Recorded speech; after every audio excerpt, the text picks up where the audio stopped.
Hello everyone, and welcome to the somewhat delayed autumn 2023 review.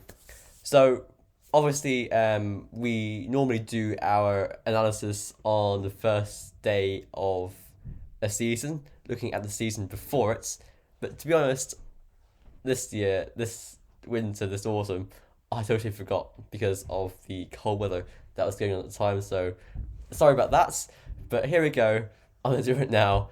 Better late than never. So, um, so starting off with our chart on Thursday, August 31st, we are under low pressure. This is the final day of summer 23. But just, we had like a low pressure July and August. Look at this. I'm gonna go one day forward here. Friday, 1st of December. The ridge of high pressure starts to get going from the Azores and it's ridging towards the Siberian high. So we're still a bit.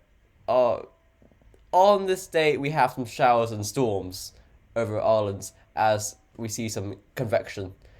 We go forward to the second of September, and we see Azores high, big Azores high over us. Upper temperatures are getting milder and warmer. We go forward to the third of September, and the high pressure goes eastwards. I would start drawing up a hot southeasterly winds through the first full week of September. The plus 20 Celsius ice storm gets into parts of the UK. Absolutely ridiculous. So after a cool and wet July and August, we suddenly get a hot and dry spell in September, and that is typical. Now, towards the end of the first week of September, towards the weekend, we start to see low pressure coming in from the west, a trough there, and that brings a thundery spell to close out the heat wave. Well, it does clear out the most intense heat, and by the 11th, we're into a cooler northerly flow, but high pressure is back for a time. And then we see an area of low pressure coming in on the 13th of December, oh, September even, and that brings a cooler and wetter spell. Now, this day, Friday the 15th, is a very cold day, temperatures around 10 degrees, and we see constant rain in many areas. As we see a low to the south and a high to our west, and it's going towards Iceland, bringing in this cool flow from northeast. You can see why it is so wet. We have this warmer hot air to southeast, and it's actually quite cold air to our north. And there's this line here. It's about this area where the boundary is. So a lot of rain came through on that boundary. Moving forward, then easterly winds into the weekend. That day was quite a cloudy day for many areas. Then we see a low pressure coming in from the west. Then it's showery after that, with a deep low to the north and a lot of showers and rain around. Getting cooler as well for a time. Going towards the end of the month, we see deep lows to our north and west dominating. Now, on Tuesday, the 26th, on Tuesday, September 26th, we see this system rapidly deepening to our southwest, and by Wednesday, September 27th, is over us, and that will Storm Agnes. Strongest winds in the south and west, wet and windy everywhere, a stormy day that day. Beyond that, we go into another spell of westerly winds, but towards the very end of the month, we see a bit of high pressure from the south, and that brings a bit of a milder spell there, but still quite wet.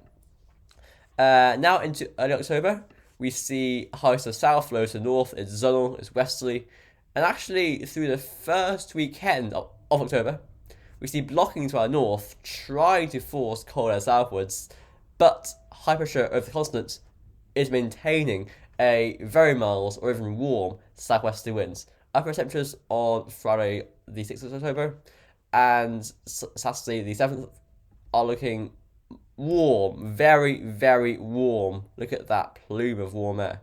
15 ice storm engulfing Ireland. And actually, to our north, there was cold air.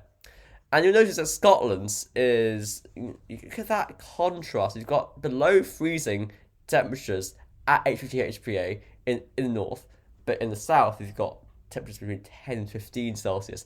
And Scotland saw a very, very wet weekend from the 7th to the 8th, from the 7th to the 8th of October, especially in the west. There was an amber warning for rainfall there. Very wet weekends.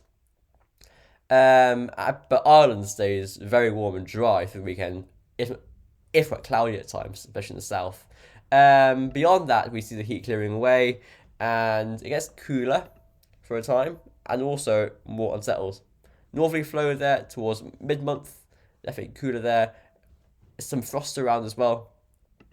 After that, high pressure builds over us, and then moves to our east, and that allows this slightly milder flow from southeast, but also that was a very, very, very wet flow as well.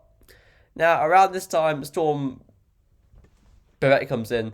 You can see this very strong southeasterly wind up North Sea towards Scotland. That was a conveyor belt of torrential rain, especially for the east of Scotland.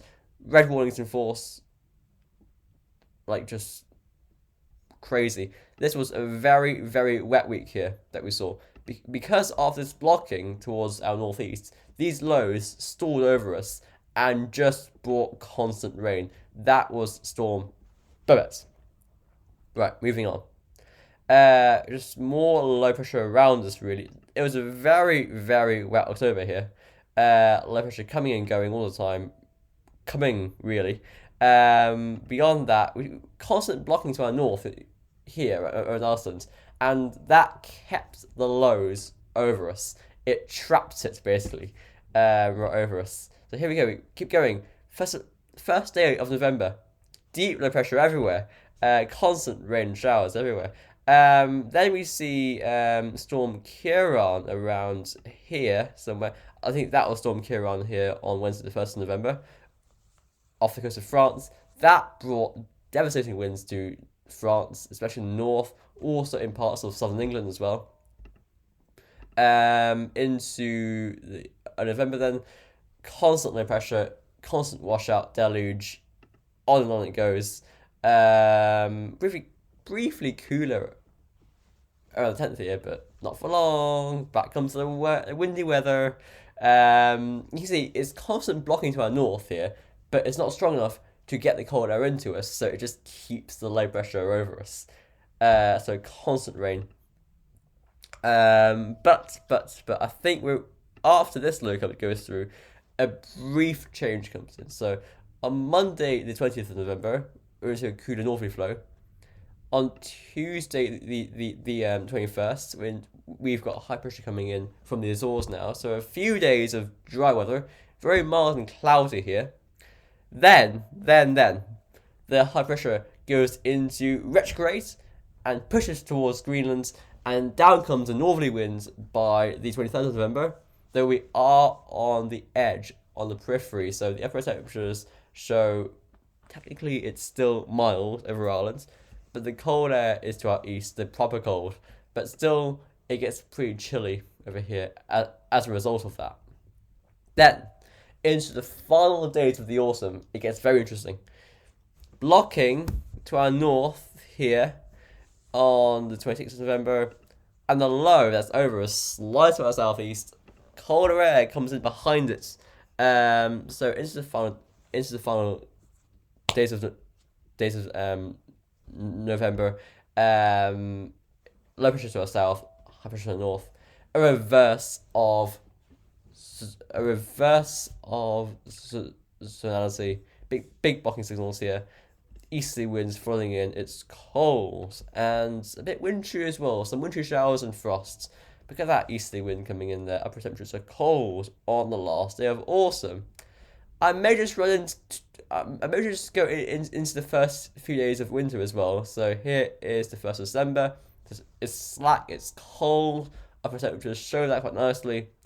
Into the weekends, we start seeing a few troughs getting in the mix. Some of the lows starting to come up from starting to move up from the south there. The UK gets a snow event on the night of the 2nd to the 3rd of December. Right there. On Monday the 4th of December, it is getting a bit less cold, but the change comes on Wednesday the 6th of December. But all that blocking goes away, and we see the steep blow coming in, and that ends the cold spell. And since then, it's been getting milder. We had that exceptionally mild spell around mid-month towards Christmas time. So we know what happened there. I should hopefully get a full year review out at the end of the year, just going back over the year and, seeing everything happens. But this is our autumn updates. I included last day of summer, first day of December, just, give you some stories to it. Anyway, thank you for watching so much. I'll see you later on for our usual updates, and bye for now.